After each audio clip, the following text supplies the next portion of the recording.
Vamos abrir a palavra de Deus em Lucas capítulo 1, do verso 1 ao 25. Lucas 1, de 1 a 25. A mensagem será do verso 5 ao 25, mas vamos ler a partir do verso 1 para entendermos o contexto. Lucas 1, de 1 a 25.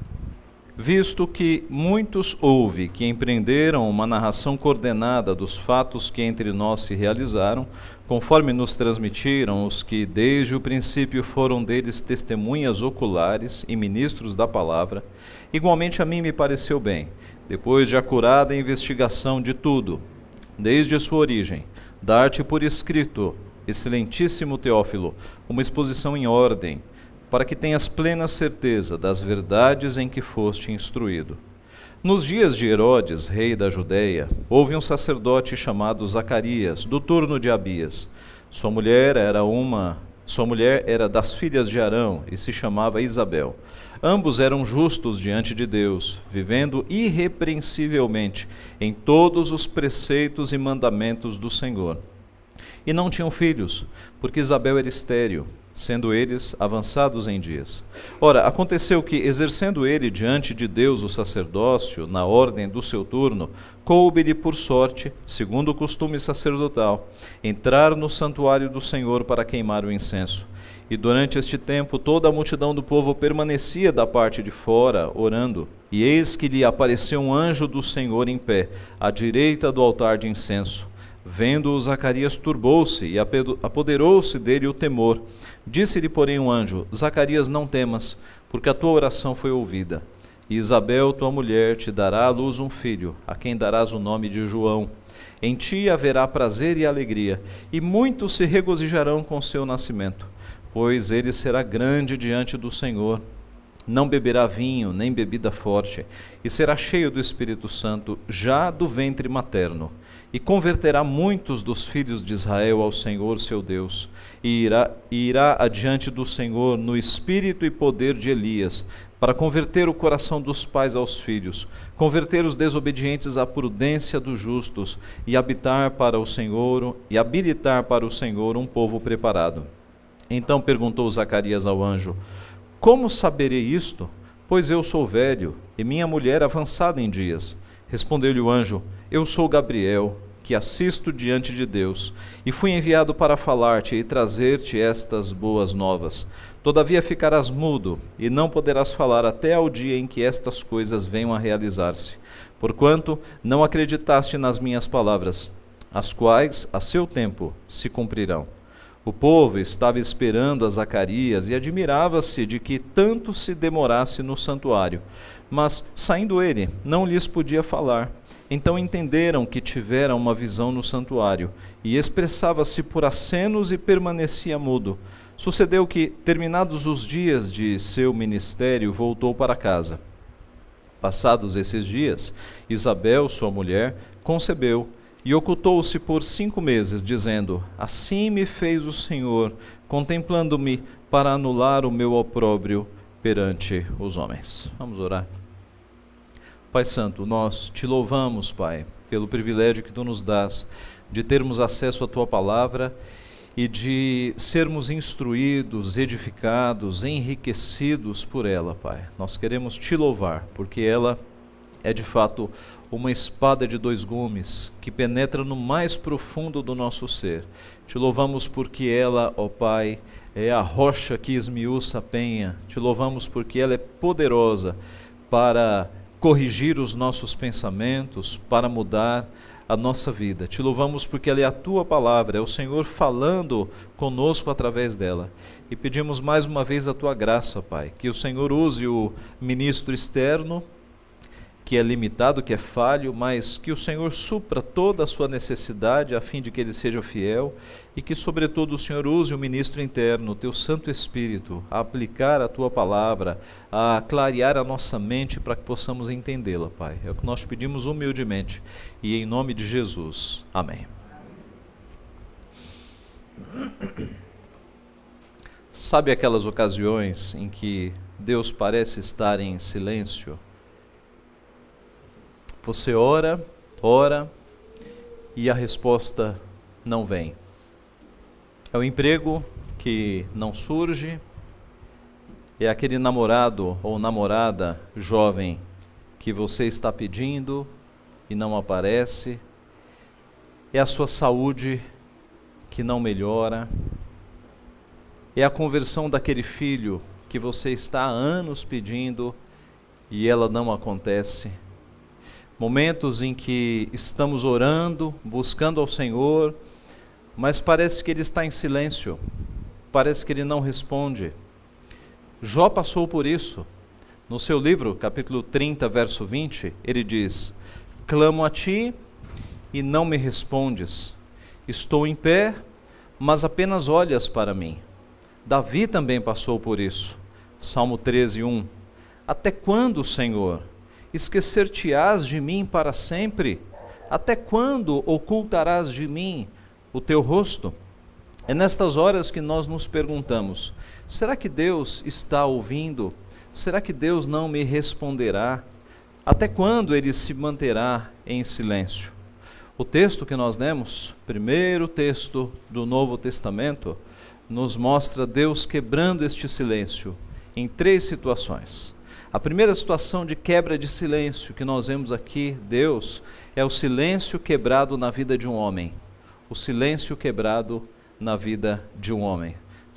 Zacarias, como nós lemos, era um sacerdote avançado em dias, era um sacerdote velho, um sacerdote idoso. O texto diz que ele era do turno de Abias. O que era isso? Havia muitos sacerdotes nesta época, na época do templo de Herodes, e havia um revezamento. Eles estavam divididos em 24 turnos, e com essas 24 equipes, eles cobriam todo o ano, de modo que cada turno trabalhava uma semana inteira, 2 vezes no ano. E assim esses turnos se revezando, eles cobriam todo o serviço do templo. Eis que Zacarias era do turno chamado Abias.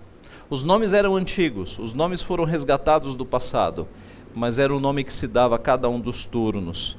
Zacarias era casado com Isabel, uma descendente de Arão, é o que o texto informa. Zacarias também era descendente de Arão. Isso é para mostrar que os dois são da mesma tribo, da tribo de Levi, preparando para o nascimento de João Batista, para mostrar que João Batista, este que preparará o caminho do Redentor, é de uma família sacerdotal, é de uma família especial, em que tanto o pai quanto a mãe são descendentes de Levi, são de famílias sacerdotais. Zacarias não tinha filhos, embora um homem idoso, um homem velho, ele não tinha filhos. Primeiro, porque a sua esposa era estéril. Isabel aparece como mais uma das várias mulheres piedosas que nós temos na Bíblia que foram estéreis. E também porque eles já eram avançados em idade. Naqueles dias, como nós já temos estudado, não ter filhos era uma situação muito difícil. Porque em alguns pontos da palavra previa-se que filhos eram bênção e que não ter filho podia ser um sinal do castigo de Deus, do juízo de Deus. De modo que as pessoas que não tinham filhos, as pessoas os viam com certa reserva. Será que eles não estão cometendo grave pecado diante do Senhor, ou cometeram, e por isso que Deus não os abençoou com filhos? Nós sabemos, olhando os casos da Bíblia, que muitos casais fiéis não tiveram filhos, mas havia essa discriminação naquela época. Por isso era muito pesado para um casal não ter filhos naquela época. E esta era a situação justamente de Zacarias. Como o texto nos informa, Zacarias e Isabel eram justos diante de Deus. Versículo 6. E nós podemos imaginar o quanto eles oraram por um filho. O quanto eles oraram por um filho. Possivelmente, durante alguns anos, eles pediram que Deus lhes mandasse um filho. Mas a resposta foi o silêncio de Deus. Mas eis que agora, no final da sua vida, Zacarias é sorteado para queimar incenso diante do Senhor. Sorteado porque eram muitos sacerdotes. E mesmo dentro de um turno havia vários sacerdotes. Então eles tiravam ali as sortes de alguma forma para estabelecer quem teria este privilégio. Os estudiosos mostram que era possível um sacerdote passar a vida inteira e nunca comparecer diante do santuário para queimar incenso. Mas eis que, por providência divina, Deus fez com que Zacarias fosse escolhido, e agora ele terá o privilégio de, talvez pela única vez na sua vida, entrar no local santo, naquele cômodo, não no Santo dos Santos, mas num cômodo anterior, ali dentro do templo, para queimar o incenso.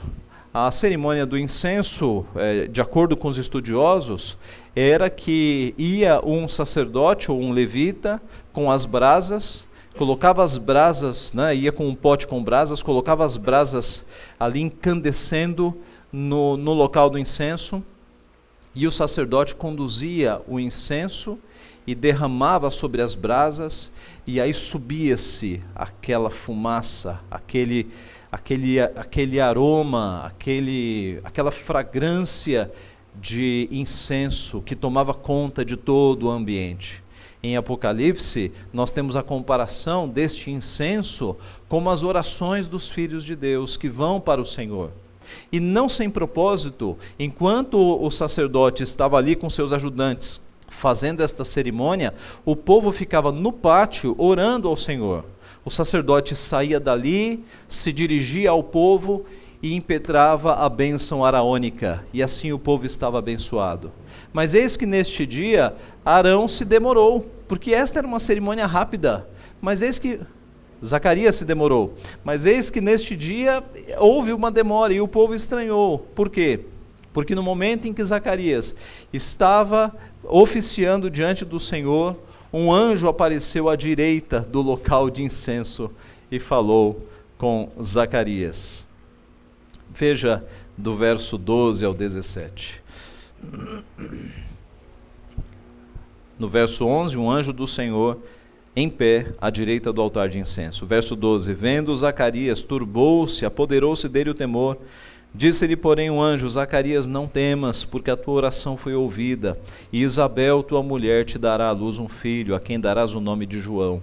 Em ti haverá prazer e alegria, e muitos se regozijarão com seu nascimento, pois ele será grande diante do Senhor, não beberá vinho nem bebida forte, e será cheio do Espírito Santo já do ventre materno, e converterá muitos dos filhos de Israel ao Senhor, seu Deus, e irá diante do Senhor no espírito e poder de Elias, para converter o coração dos pais aos filhos, converter os desobedientes à prudência dos justos e habilitar para o Senhor um povo preparado.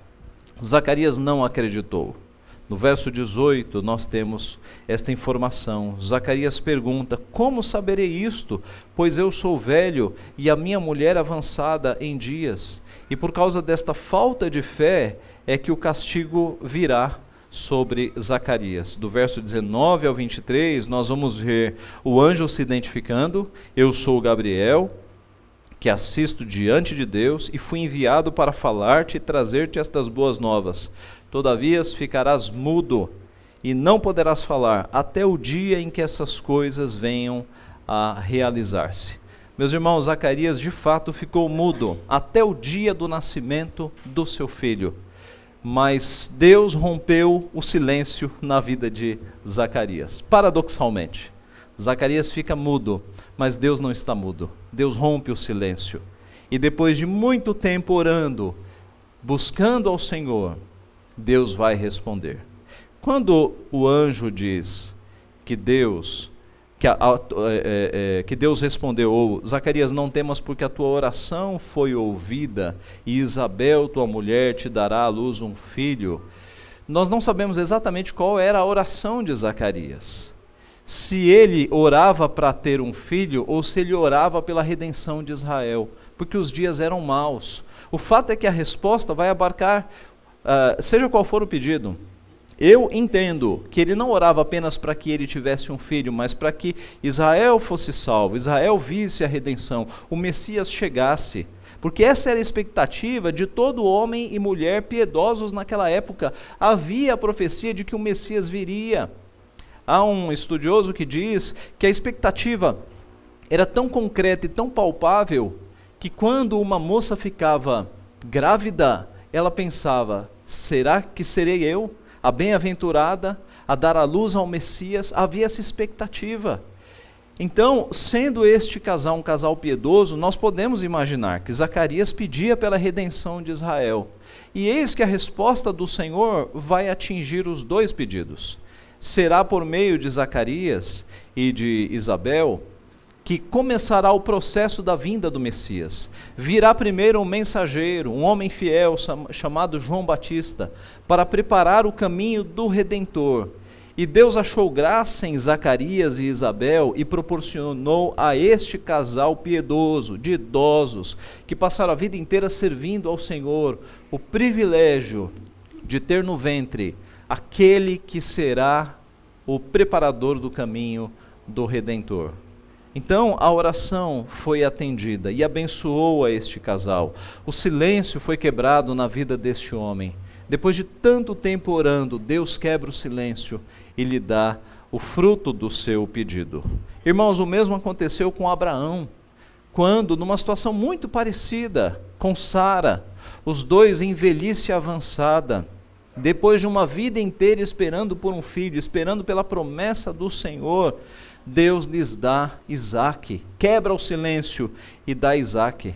Isaque, por sua vez, passou muito tempo aguardando uma esposa. Naquela época, casava-se com 15, 16 anos, mas Isaque foi se casar com 40. E Isaque era piedoso, e nós podemos imaginar o tempo que Isaque orou ao Senhor pedindo que Deus lhe desse uma esposa, e Deus rompeu o silêncio. Deus quebra o silêncio na vida dos seus servos. Se você é homem e está orando há muito tempo por algo, continue orando. Pedi, batei, batei, buscai e achareis. Continue orando ao Senhor, não desista, porque a seu tempo e no tempo dele, ele responderá. Ele não nos garante que dirá sim a tudo. Paulo pediu 3 vezes para que Deus afastasse o espinho da carne, mas aquele espinho, que nós não sabemos o que era, talvez uma enfermidade física, era uma bênção na vida de Paulo. Fez com que Paulo não se tornasse soberbo, pela grandeza das revelações que ele teve. O espinho foi um instrumento para que Paulo continuasse humilde. Então, por vezes, a resposta será o sim de Deus, mas o não para nós. Será o melhor para nós, embora nós achemos que não. Mas o nosso ponto é pedir e não esmorecer. Em primeiro lugar, então, Deus quebrou o silêncio na vida deste homem. O silêncio foi quebrado na vida de um homem. Em segundo lugar, o silêncio foi quebrado na vida de uma mulher. Isabel, como vimos, era estéril. E de acordo com o verso 6, ela era justa diante de Deus, vivendo irrepreensivelmente em todos os preceitos e mandamentos do Senhor. A ideia deste versículo é que diante de Deus eles eram aprovados. E diante dos homens, eles tinham um testemunho de serem cumpridor de todos os mandamentos. Eis um casal piedoso. Agora, para Isabel era ainda mais difícil não ter filhos, porque o texto diz que o problema era nela, era ela que era estéril. Possivelmente na mocidade eles fizeram várias tentativas e o filho nunca veio. E agora o problema era dos dois, porque os dois estavam em idade avançada, mas o problema inicial foi Isabel. E nós podemos imaginar o tanto de vezes que Isabel pediu um filho ao Senhor, porque filho é bênção, e esse é um pedido lícito, e Deus manteve-se em silêncio. Agora, depois de uma semana que o seu marido está fora, eis que o marido chega com uma novidade. O marido chega mudo, sem voz, mas de alguma forma, por acenos ou por gestos, ele deve ter comunicado a ela que eles teriam um filho. E diz o texto que, no verso 24, que passados esses dias, sua mulher concebeu e ocultou-se por 5 meses, dizendo: assim me fez o Senhor, contemplando-me, para anular o meu opróbrio perante os homens. Não é dito por que ela se resguardou durante 5 meses. Alguns estudiosos sugerem que ela tenha ficado 5 meses para ter certeza da sua gravidez, talvez num repouso. Alguns sugerem que ela ficou esse tempo inteiro louvando e adorando ao Senhor, para antes de sair e contar a boa nova. Não há detalhes. O fato é que o seu coração estava grato.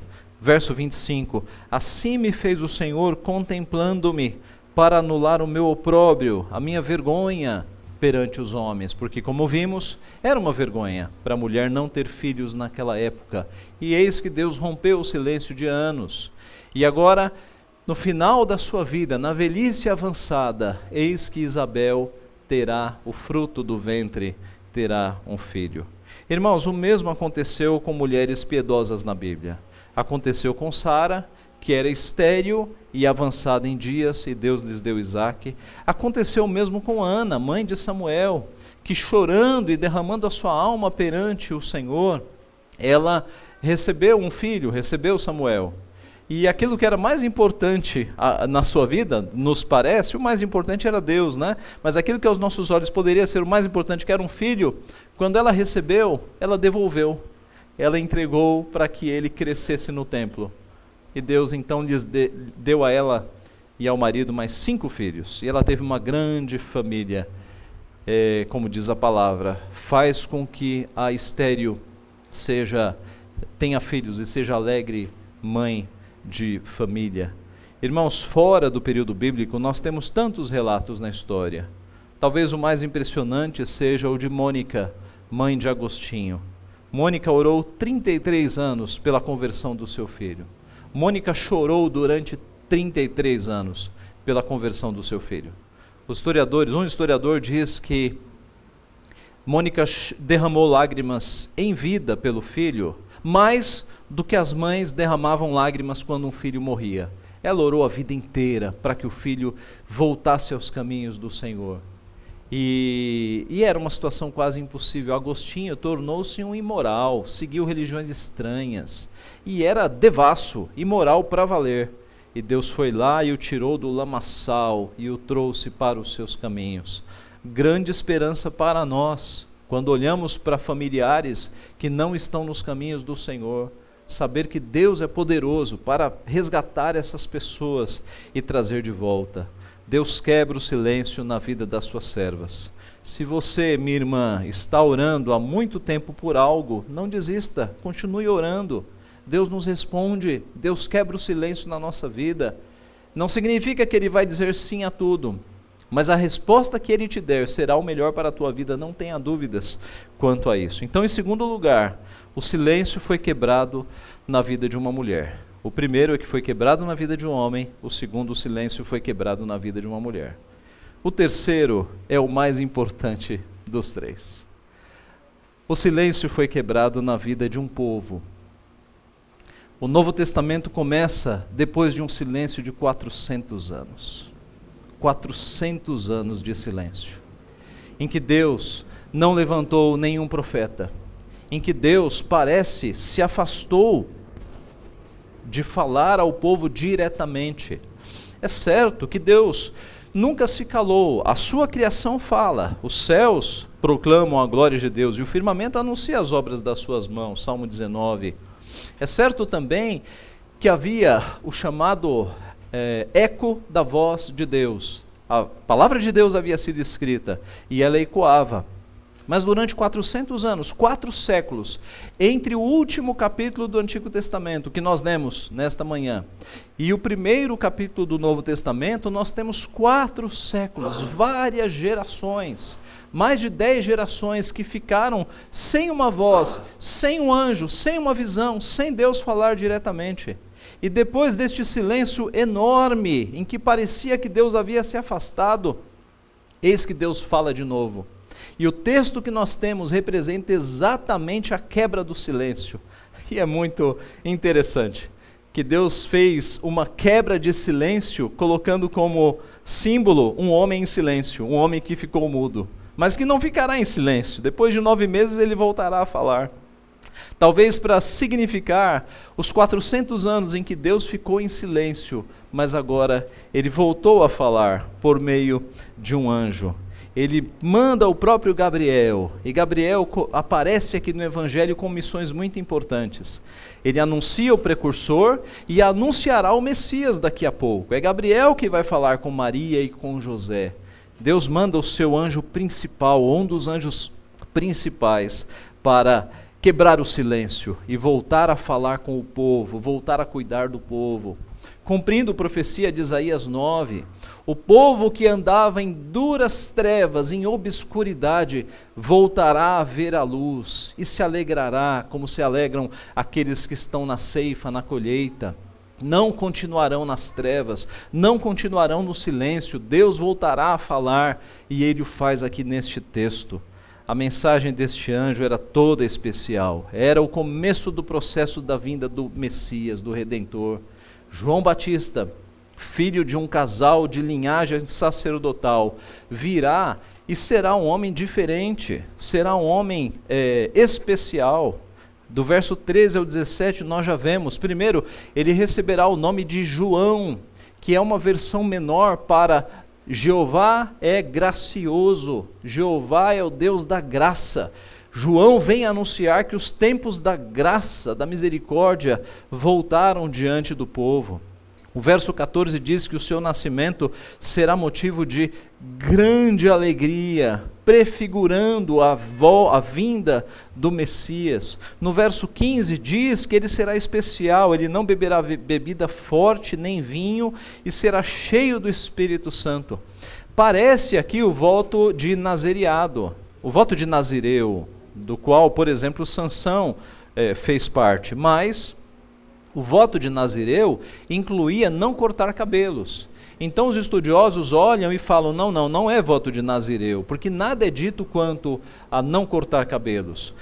Mas era uma consagração especial. João Batista não teria acesso a nenhum tipo de bebida forte, à semelhança dos sacerdotes do Antigo Testamento, que também não tinham acesso à bebida forte. E um detalhe aqui, ele será cheio do Espírito Santo já no ventre. E nós não encontramos na Bíblia algo semelhante, de um bebê no ventre cheio do Espírito Santo. Então eis que este preparador do Redentor será de fato um indivíduo especial. No verso 16 é dito que ele converterá o coração do povo. O seu ministério será de conversão. As pessoas sairão do pecado e se voltarão para Deus por causa do ministério de João Batista. E no verso 17 é dito que ele irá no espírito e no poder de Elias. Você deve se lembrar que no último capítulo do Antigo Testamento há esta profecia, que eis que brilhará em breve o sol da justiça, e eis que Deus mandará alguém que virá no poder e no espírito de Elias. Não se trata de reencarnação, como os espíritas querem imaginar, não é? E isso fica claro porque João Batista se parecia tanto com Elias, tanto que chegaram a perguntar, escuta, por acaso você é Elias? E João Batista disse, não sou, eu sou João Batista. Mas eis que Deus faz com que um homem da grandeza de Elias, da piedade de Elias, nasça no Novo Testamento. Por isso que é dito que ele virá no poder e no espírito, a semelhança de Elias. E o seu ministério foi muito parecido com o de Elias, de confrontação de pecados. É o próprio João Batista quem vai confrontar a grande autoridade do seu povo por causa de um adultério. É João Batista que, à semelhança de Elias, vai ter uma vida mais reclusa, vestido de roupa simples, comendo gafanhotos e mel silvestre, uma vida bastante diferente para mostrar ao povo a conversão que Deus pode dar. Eis, meus irmãos, que depois de 400 anos, Deus rompe o silêncio para anunciar aquele que prepararia a chegada do Messias. E de fato, o nascimento de João Batista, ele já é um prenúncio do nascimento de Jesus Cristo. Há muitos paralelos entre estes dois anúncios do começo aqui de Lucas. Por exemplo, Gabriel fala com os dois pais. Gabriel fala com Zacarias e Gabriel fala com José, pai de Jesus. Nos dois casos, a concepção é impossível. No primeiro caso, são dois idosos com uma mulher estéril. É uma concepção impossível e Deus faz com que nasça um filho. No segundo caso, é uma jovem e é um homem que nada indica que seja idoso, mas eis que a jovem é virgem. É um nascimento impossível também. Os dois nascimentos são narrados detalhadamente e há dois cânticos por conta deste nascimento. Na sequência, você vai ver o cântico de Zacarias e no nascimento de Jesus o cântico de Maria.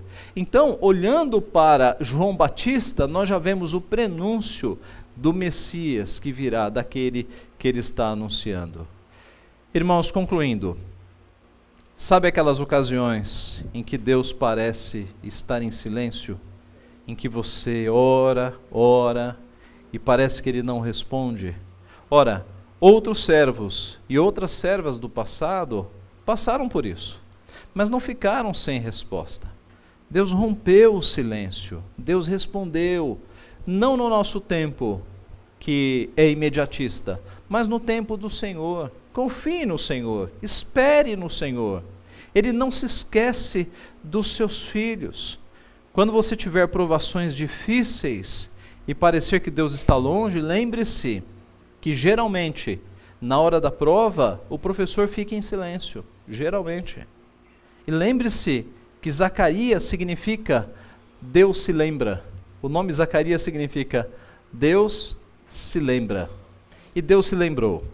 Depois de 4 séculos, Deus acudiu o seu povo. Deus não se esqueceu de você, você que faz parte do povo de Deus, da família da aliança.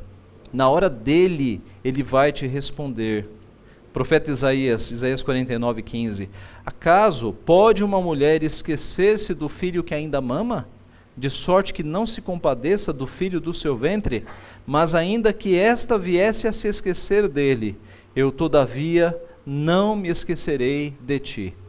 Em outras palavras, uma mulher pode até se esquecer do filho que está no período de amamentação, mas Deus nunca se esquece dos seus filhos.